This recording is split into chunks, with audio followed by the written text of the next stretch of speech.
Ya, Assalamualaikum warahmatullahi wabarakatuh. Para mahasiswa dan mahasiswi yang budiman, pada kesempatan ini saya akan menjelaskan materi tentang partisipasi pada mata kuliah Peta Sosial Ekonomi Umat.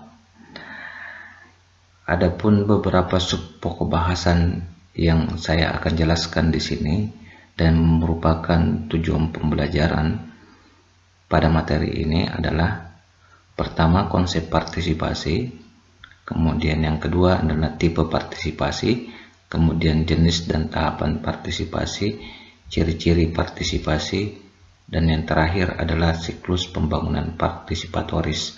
Nah, ini yang sangat penting Anda ketahui. Nanti kita akan lebih banyak, atau saya akan menjelaskan lebih banyak siklus pembangunan partisipasi. Dan terakhir, nanti saya akan berikan kalian tugas untuk menganalisis hubungannya dengan siklus pembangunan partisipatoris. Baik, saya akan memulai dengan menjelaskan apa itu konsep partisipasi. Konsep partisipasi sederhananya dapat dikatakan atau diartikan sukarela. Adapun kaitan atau yang berhubungan dengan konsep partisipasi, yang pertama adalah kontribusi sukarela dari masyarakat dalam suatu proyek atau pembangunan. Yang kemudian yang kedua, proses membuat masyarakat menjadi lebih peka dalam rangka menerima dan merespon berbagai proyek pembangunan. Yang ketiga, proses aktif yang bermakna bahwa orang ataupun kelompok yang sedang ditanyakan mengambil inisiatif dan mempunyai otonomi untuk melakukan suatu hal.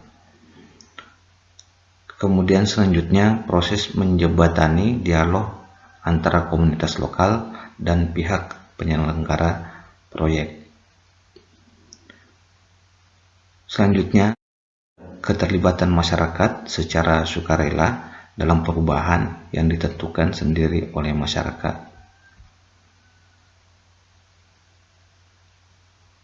Konsep partisipasi juga berhubungan dengan keterlibatan masyarakat dalam upaya pembangunan. Nah, ini ada gambar bagaimana terjadi partisipasi dalam kegiatan pembangunan rumah. Ada beberapa orang yang ikut dan mempunyai pembagian kerja masing-masing. Jadi kalau kita lihat gambar ini erat kaitannya dengan kontribusi sukarela, ya, atau membuat masyarakat menjadi lebih peka, ya, atau biasa juga dikatakan proses aktif. Nah, inilah yang harus dipahami dalam materi ini, bagaimana membangun partisipasi masyarakat, karena ini tidak mudah. Ya, terkadang kita ingin melibatkan masyarakat, tetapi sangat susah untuk menggali partisipasi masyarakat. Ini adalah tantangan bagi fasilitator dalam menggali potensi partisipasi masyarakat.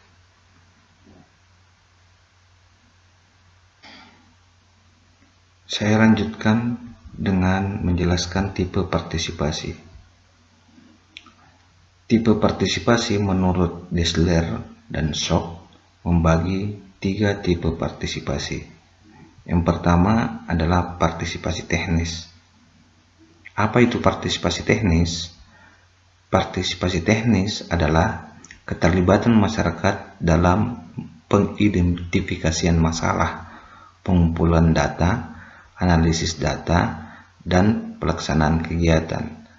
Pengembangan partisipasi dalam hal ini adalah sebuah teknik untuk melibatkan masyarakat dalam kegiatan-kegiatan praktis dalam konteks pengembangan masyarakat.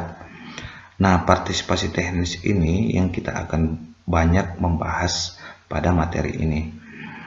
Contoh partisipasi teknis kita bisa lihat berikut ini. Jadi inilah siklus pembangunan partisipatoris. salah satu metode atau langkah bagaimana membangun partisipasi masyarakat. Yang saya katakan tadi bahwa untuk menjawab tantangan pelibatan masyarakat perlu ada langkah-langkah. Langkah-langkah itu apa? Dimulai dengan proses persiapan sosial, survei swadaya, kesepakatan persoalan, kesepakatan tujuan, kesepakatan hambatan, kesepakatan sumber daya, kesepakatan alternatif pemecahan, kemudian pelaksanaan, evaluasi, dan terakhir adalah pemanfaatan hasil. Nah, ini nanti saya akan jelaskan satu persatu apa itu persiapan sosial dan seterusnya. Kita kembali dulu ke tipe partisipasi. Tipe partisipasi yang kedua adalah partisipasi asli. Adalah keterlibatan masyarakat di dalam proses perubahan dengan melakukan refleksi kritis dan aksi meliputi dimensi politis, ekonomis, ilmiah, dan ideologis secara bersamaan. Pengembangan partisipasi dalam hal ini adalah pengembangan kekuasaan dan kontrol lebih besar terhadap suatu situasi melalui peningkatan kemampuan masyarakat dalam melakukan pilihan kegiatan dan berotonomi. Tipe partisipasi yang terakhir atau partisipasi semu adalah suatu partisipasi politis yang digunakan orang luar atau kelompok dominan atau elit masyarakat untuk kepentingan sendiri, sedangkan masyarakat hanya sekedar objek. Dalam pengertian partisipasi ini, bukan berarti partisipasi teknis tidak penting dibandingkan partisipasi politis. Bisa sekaligus ada dalam sebuah program pengembangan masyarakat, di mana pemberdayaan masyarakat dalam kehidupan secara luas, misalnya kehidupan sosial, budaya, politik, ekonomi. Nah, dari tiga partisipasi ini yang saya katakan tadi, kita akan lebih fokus pada partisipasi teknis sebagai program pengembangan masyarakat, maka harus lebih banyak mengetahui apa itu partisipasi teknis. Nanti saya akan jelaskan di sesi terakhir. Sekira kita lanjut ke pembahasan berikutnya.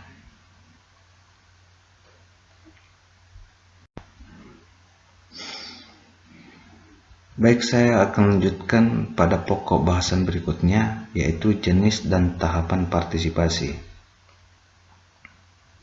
Jenis dan tahapan partisipasi ini berdasarkan tingkat atau derajat kontrol partisipasi masyarakat dibedakan menjadi dua, yaitu partisipasi semu atau yang disebut dengan pseudo participation, dan yang kedua adalah partisipasi yang sesungguhnya atau genuine participation. Mari kita lihat tabelnya. Jenis partisipasi semu, pola hubungannya, maksudnya pola hubungan kekuasaan kontrol antara pihak luar dengan masyarakat, yaitu terjadi penindasan atau domestikasi.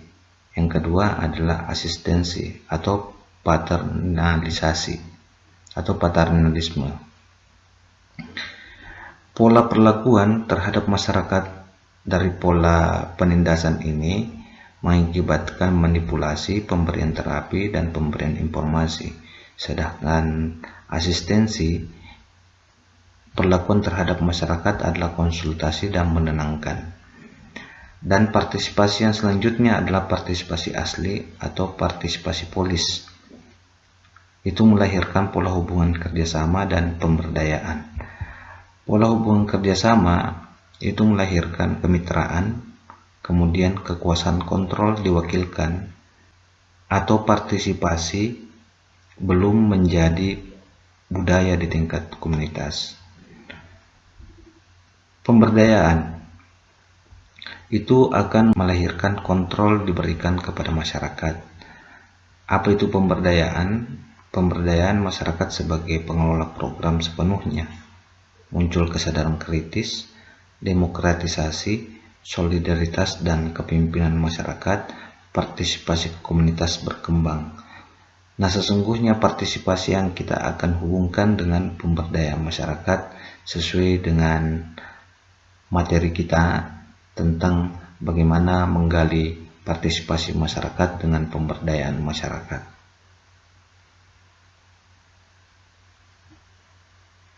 Selanjutnya saya akan menjelaskan ciri-ciri partisipasi. Ciri partisipasi saya akan jelaskan ada beberapa. Yang pertama adalah bersifat proaktif dan bukan reaktif. Artinya masyarakat ikut menalar baru bertindak. Di sini kita lihat ada gambar, ada beberapa orang yang melakukan kegiatan yang turut ikut serta berpartisipasi melakukan pembangunan rumah. Orang berpartisipasi di sini karena mungkin ada motif, ya, tentu ada motif. Motifnya adalah mungkin saja rasa iba, rasa kasihan. Jadi salah satu cara untuk membangkitkan partisipasi itu tentu dengan nalarnya, bagaimana membangkitkan rasa iba dan kasihan tadi itu. Kemudian yang kedua, ada kesepakatan yang dilakukan oleh semua pihak yang terlibat. Tentu di sini harus ditunjang dengan opportunity, kesempatan. Jadi ada kesepakatan didahului dengan membuatkan kesempatan kepada masyarakat. Mungkin saja masyarakat tidak hadir dalam suatu kesepakatan karena tidak ada kesempatan. Itu yang harus diperhatikan juga. Kemudian yang ketiga, ada tindakan yang mengisi kesepakatan tersebut. Setelah ada kesepakatan, tentu ada melakukan tindakan sesuai dengan kesepakatan yang dimaksud tadi. Kemudian yang terakhir adalah ada pembagian wewenang dan tanggung jawab dalam kedudukan setara. Ketika sudah ada kesepakatan dan ada rencana tindakan, tentu di sini juga ada harus pembagian wewenang. Dalam program biasanya disebut dengan job description.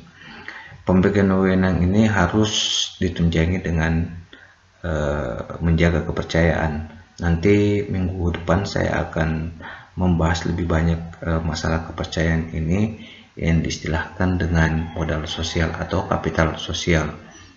Selanjutnya saya akan membahas tentang siklus pembangunan partisipatoris. Ini yang sangat penting yang akan saya jelaskan pada kesempatan ini, dan fokus kita ada pada siklus pembangunan partisipatoris ini. Ada beberapa hal yang perlu diperhatikan dalam siklus pembangunan partisipatoris. Ini adalah jawaban untuk mengatasi atau menjawab tantangan membangkitkan partisipasi masyarakat yang terkadang susah dilakukan. Hal yang harus diperhatikan ada beberapa langkah. Yang pertama adalah persiapan sosial, kemudian survei swadaya, kemudian kesepakatan persoalan. Ya. Di sini kita lanjutkan kepada kesepakatan tujuan, kesepakatan hambatan, kesepakatan sumber daya, kesepakatan alternatif pemecahan. Kemudian setelah ada kesepakatan, kemudian ada pelaksanaan. Setelah ada pelaksanaan tentu ada evaluasi dan kita lihat hasilnya bagaimana. Saya akan jelaskan satu persatu. Apa itu persiapan sosial? Persiapan sosial merupakan langkah awal sebelum memulai pembangunan partisipatoris, yaitu suatu upaya untuk mendekati para pemimpin dan tokoh masyarakat, mengenali persoalan dan kebutuhan masyarakat, dan upaya memulai membahasnya dengan para pemimpin dan tokoh masyarakat. Hasil yang diharapkan dari langkah ini adalah para pemimpin dan tokoh masyarakat sepakat untuk menangani persoalan yang dihadapi masyarakat komunitas. Nah, yang harus diperhatikan di sini adalah tokoh masyarakat atau pemimpin masyarakat. Ketika melakukan proses pemberdayaan masyarakat harus melibatkan tokoh masyarakat, dan sangat pentingnya dilakukan di tahap awal. Kemudian survei swadaya. Survei swadaya, langkah yang dilakukan dan melibatkan beberapa anggota masyarakat, mulai diajak dan didampingi untuk mengenali persoalan yang dihadapi di kampung mereka, termasuk menggali potensi yang mungkin dapat dikembangkan dari sumber daya yang ada untuk mengatasi persoalan tersebut. Hasil yang diharapkan di sini, ya, masyarakat sadar akan kondisi mereka dan daftar persoalan serta potensi komunitas lingkungan, termasuk kekuatan, kelemahan, peluang, dan ancaman. Di sini kita menggali pada prinsipnya potensi dan masalah. Masalah itu banyak, ada masalah lingkungan, ada masalah sosial, ada masalah ekonomi. Di sini kita akan gali.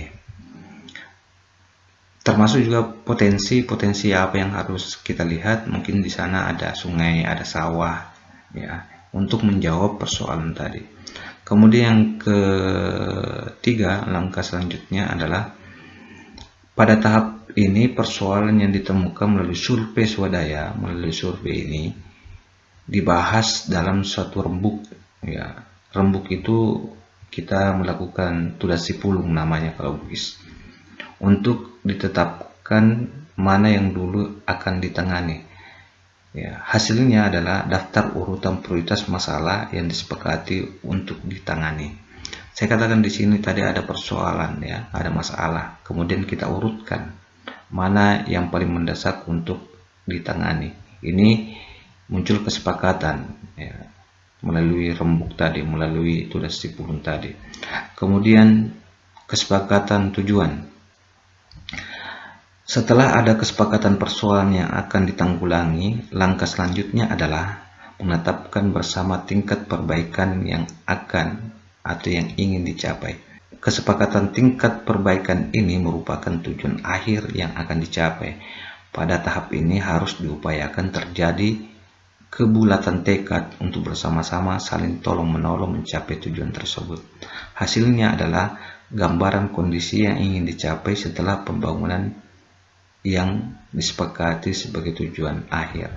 Jadi kesepakatan tujuan ini erat kaitannya dengan perencanaan. Misalnya suatu kampung tidak mempunyai jembatan, jadi diharapkan di sini sudah direncanakan bagaimana jembatannya, bagaimana ukurannya, dan sebagainya. Selanjutnya adalah kesepakatan hambatan. Pada tahap ini sebenarnya yang terjadi adalah proses mawas diri. Mengapa tujuan akhir tersebut di atas tidak pernah terjadi sebelumnya? Hal ini penting dilakukan untuk menemukan apa yang sebenarnya terjadi di kampung tersebut, sehingga dari dulu tidak pernah mencapai kondisi yang seperti yang diharapkan di atas. Hasil yang diharapkan dari kesepakatan hambatan ini adalah daftar antisipasi masyarakat yang perlu disingkirkan agar tercapai tujuan akhir yang disepakati tersebut di atas. Hambatan ini dapat bersifat fisik, aturan, tradisi, dan sebagainya. Jadi kesepakatan hambatan ini perlu dilakukan untuk mengetahui hambatan-hambatan apa yang akan terjadi ketika akan dilakukan pekerjaan, supaya punya antisipasi untuk menjawab hambatan tersebut. Selanjutnya, langkah yang harus dilakukan adalah tahap kesepakatan sumber daya. Tahap ini sering kali dilupakan, padahal pada tahap inilah sebenarnya terjadi proses peralihan dari pengalaman fisik yang menjadi pengalaman mental yang sangat bermanfaat dalam mengubah perilaku. Hasilnya adalah pendalaman, pemahaman, dan perubahan sikap. Sekira ini jelas ya. Terus kemudian kesepakatan alternatif pemecahan. Kalau biasa diistilahkan plan A, plan B. Pada tahap ini dipilih dan sepakati alternatif penanggulangan persoalan, ya, dalam bentuk usulan rencana kerja penanggulangan persoalan tersebut.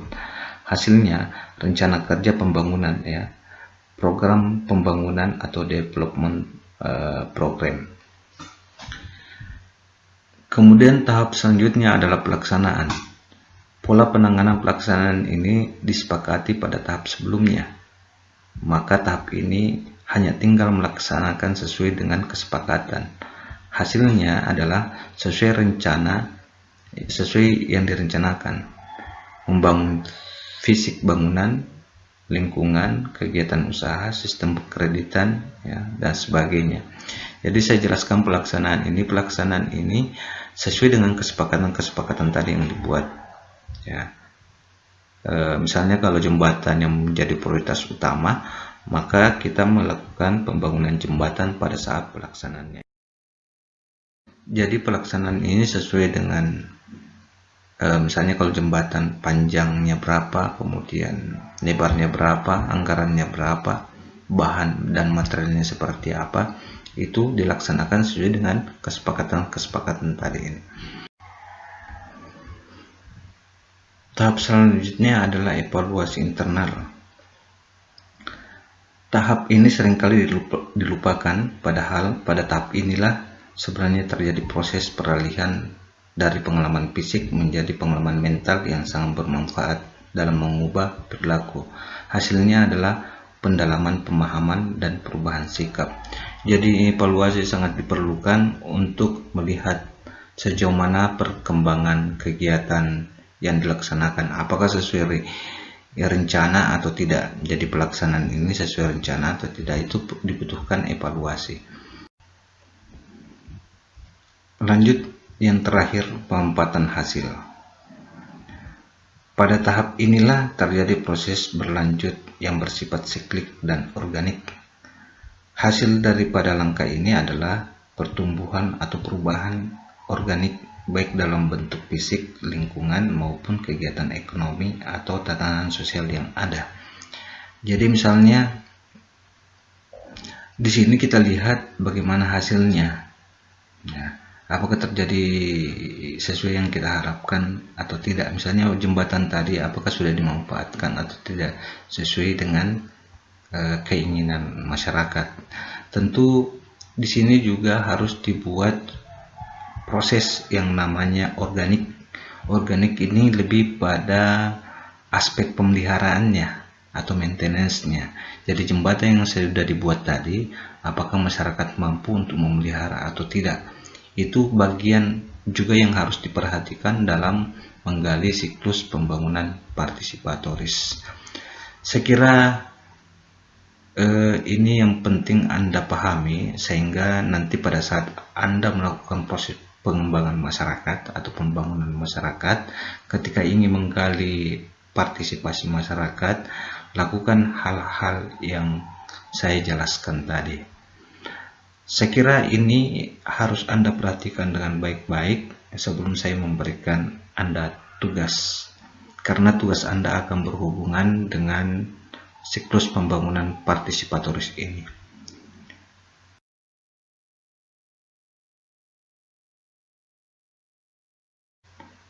Terakhir, saya akan menjelaskan tugas kalian terkait dengan materi ini, khususnya pada materi atau pokok bahasan siklus pembangunan partisipatoris. Tugas kalian adalah